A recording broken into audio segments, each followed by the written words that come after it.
Lalagay na po ni Mami ang kanin. Kanin.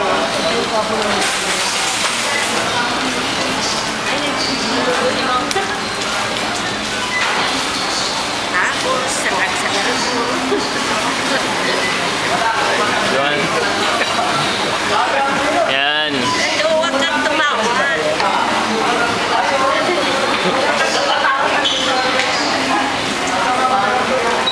So, dinudurog po mabuti yung fried Siyempre, ang rice. kanin, kailangan idurog din. Durog na durog, no? Kasi bubog ko. Ano ihalo ko yung bubog ko.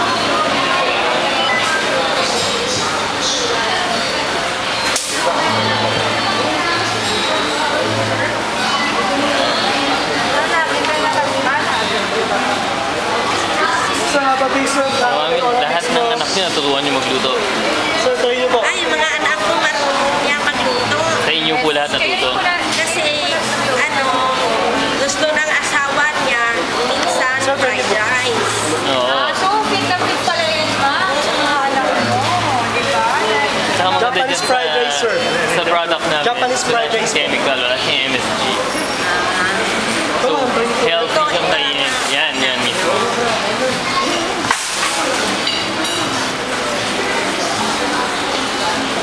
Walang MSG, may iron. Yes, ma'am. Kaya fit kainin ng mga kids yan dahil no added MSG. Pwede sa may high blood. Pwede. Okay. Pwede niya ilagay ito. Yan, pwede niya po ilagay. Apo. Gano'ng maraming lagay? Everything, the whole content po. Yan. Yes. Yan. Ang bango, di ba, mami? Nilalagay mo pala kung maamoy na. Anong flavor yan? Yes, Japanese rice.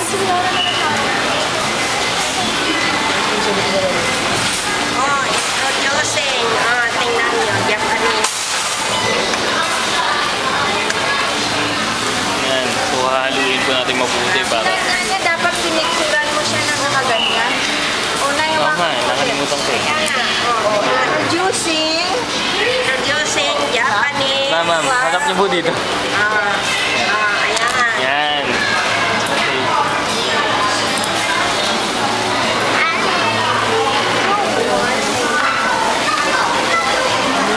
You want some? Want a cook? Yan. Mami, umaamoy na, di ba? Ano masasabi mo? Okay.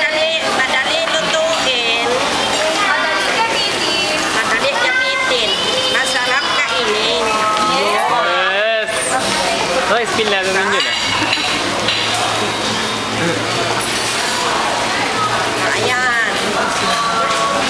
Ready to eat na. Ready to eat na po. So pwede na po natin ilipat sa ating oriental bowl. Lipat na ni Mami. Oriental bowl. Ayan.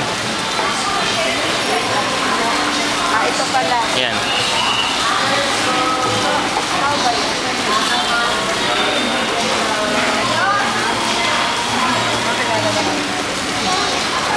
Pwede na po.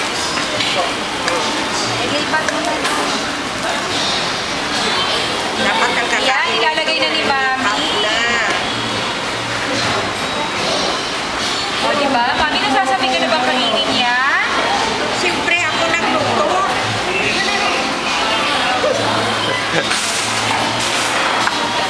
Kasi nga naman, siya nagluto, Jo eh. Gamit mo. Nakagamit niyo yung Orong